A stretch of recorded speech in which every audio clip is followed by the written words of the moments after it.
Time travel, parallel universe, भविष्य और अतीत की घटनाएं आपने फिल्मों और न्यूज़ में देखी ही होंगी। एक ऐसी ही बेहद मिस्टीरियस और रोमांचक घटना के बारे में हम आज आप सभी को बताने जा रहे हैं, जिसे एविएशन की दुनिया की सबसे रहस्यमयी घटना माना जाता है। एक ऐसी घटना जिसके राज का खुलासा आज तक कोई नहीं कर सका है।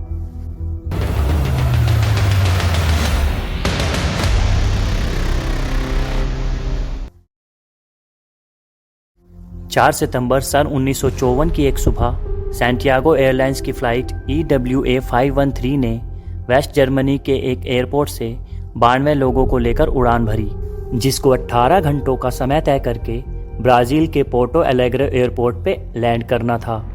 पर समय को कुछ और ही मंजूर था।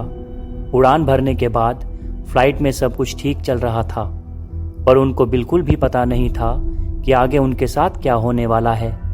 उड़ान के कुछ ही घंटे बाद जब प्लेन अटलांटिक ओशियन के ऊपर से गुजर रहा था, का कनेक्शन कंट्रोल स्टेशन से टूट गया। प्लेन एयर ट्रैफिक कंट्रोल की रडार से भटक गया। ATC को लगा शायद प्लेन में कुछ तकनीकी खराबी होने के कारण कनेक्शन टूट गया है। बहुत घंटों के प्रयास के बाद ATC प्लेन से कनेक्शन करने में नाकाम रही। ATC को लगा कि प्लेन शायद क्रैश हो गया है। तभी अथॉरिटी ने फैसला किया और एक टीम प्लेन को ढूंढने के लिए भेजी गई। एक टीम सबमरीन के साथ समुद्र में भेजी गई, बट बहुत ढूंढने के बाद न तो प्लेन के कोई अवशेष मिले और न ही उन 92 यात्रियों में से कोई। दिन महीनों में और महीने साल में बदल गए, पर फ्लाइट 513 का कुछ पता नहीं चला और लोगों ने यह मान लिया कि उन्होंने फ्लाइट 513 और यात्रियों को हमेशा के लिए खो दिया। 35 साल बाद 12 अक्टूबर सन 1989 की एक सुबह ब्राज़ील के पोर्टो एलेग्रे एयरपोर्ट के रडार में एक अनजान प्लेन दिखा, जो कि तेज़ी से पोर्टो एलेग्रे एयरपोर्ट के रनवे की तरफ बढ़ता जा रहा था। जहाज़ के नज़दीक पहुंचने पर एयर ट्रैफिक कंट्रोल रूम में बैठे सभी लोग इस अनजान जहाज़ पर सैंटियागो एयरलाइंस लिखा देखकर स्तब्ध रह गए, क्योंकि घटना के 2 साल बाद सन 1956 में सैंटियागो एयरलाइंस को हमेशा के लिए बंद कर दिया गया था और 1989 में सैंटियागो एयरलाइंस को बंद हुए 33 साल बीत चुके थे। तो फिर उस एयरलाइंस का प्लेन अचानक बिना किसी चेतावनी के कैसे आ सकता है? यह प्रश्न वहां मौजूद सभी लोगों के मन में उत्सुकता और डर के रूप में घर किए जा रहा था।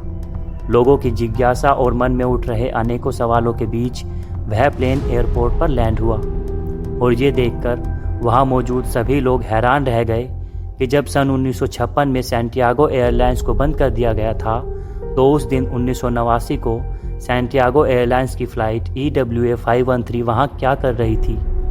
ये वही फ्लाइट 513 थी जो 35 साल पहले अपनी उड़ान के कुछ ही घंटे बाद अचानक रहस्यमय तरीके से गायब हो गई थी। किसी को कुछ भी समझ नहीं आ रहा था। अभी तो बस शुरुआत थी। अभी इस रहस्य का और ज़्यादा पेचीदा होना और डरावना होना बाकी था। कंट्रोल रूम के लोगों ने फ्लाइट के पायलट से संपर्क करने की कोशिश भी की, लेकिन उन्हें कोई जवाब नहीं मिला। वहां मौजूद लोगों ने प्लेन के अंदर जाने का फैसला किया।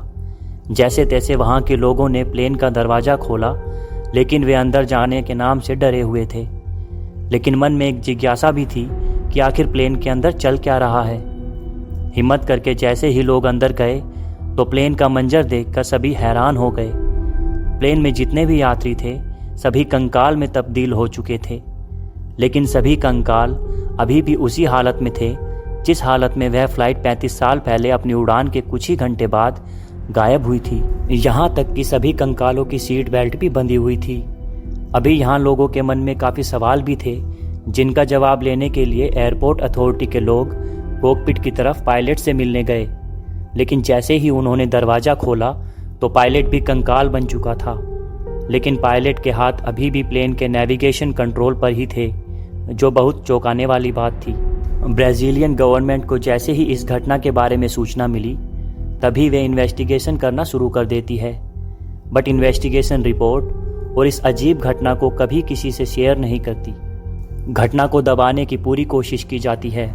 ब्राज़ीलियन गवर्नमेंट के इस रवैये ने कई बड़ी पैरानॉर्मल और इन्वेस्टिगेशन एजेंसी के कान खड़े कर दिए कि आखिर उस दिन ऐसा क्या हुआ था। उस घटना में ऐसे कौन से तथ्य थे जो सरकार बाहर नहीं लाना चाहती थी। उस टाइम के पैरानॉर्मल एक्सपर्ट डॉक्टर कैल्सो एटलोस ने पूरी मेहनत की इस घटना की सच्चाई को सबके सामने लाने की, लेकिन वो भी एक ही थियरी सामने ला पाए। उनकी थियरी की माने तो फ्लाइट 513 किसी तरह के टाइम ट्रैवल के भंवर में फंस गई, जिसकी वजह से यह अद्भुत यात्रा हुई। कुछ लोग मानते हैं कि यह महज एक काल्पनिक घटना है जो उस समय के न्यूज़पेपर वीकली वर्ल्ड न्यूज़ में इरविन फिशर नाम के एक रिपोर्टर ने टीआरपी बटोरने के लिए छापी थी। ये न्यूज़पेपर पहले भी ऐसी कई फिक्शन स्टोरीज को छाप चुका है, बल्कि सच तो ये है कि न्यूज़पेपर के इस आर्टिकल के अलावा ऐसा कोई पुख्ता सबूत नहीं है जो इस बात को साबित कर पाए कि ये एक सच्ची घटना है, जबकि उस समय फ्लाइट EWA 513 नाम की कोई फ्लाइट ही नहीं थी। मेरे हिसाब से ये बस एक फिक्शन स्टोरी है जो आज तक केवल और केवल एक स्टोरी ही बनकर रह गई है, जिसमें कोई सच्चाई नहीं है। दोस्तों, आपको क्या लगता है, क्या टाइम ट्रेवल पॉसिबल है? कमेंट करके ज़रूर बताएं। मेरे चैनल को सब्सक्राइब करना ना भूलें। वीडियो को लाइक करें और अपने फ्रेंड्स और फैमिली से शेयर करें। वीडियो को अपनी कीमती समय देने के लिए आपका बहुत बहुत धन्यवाद।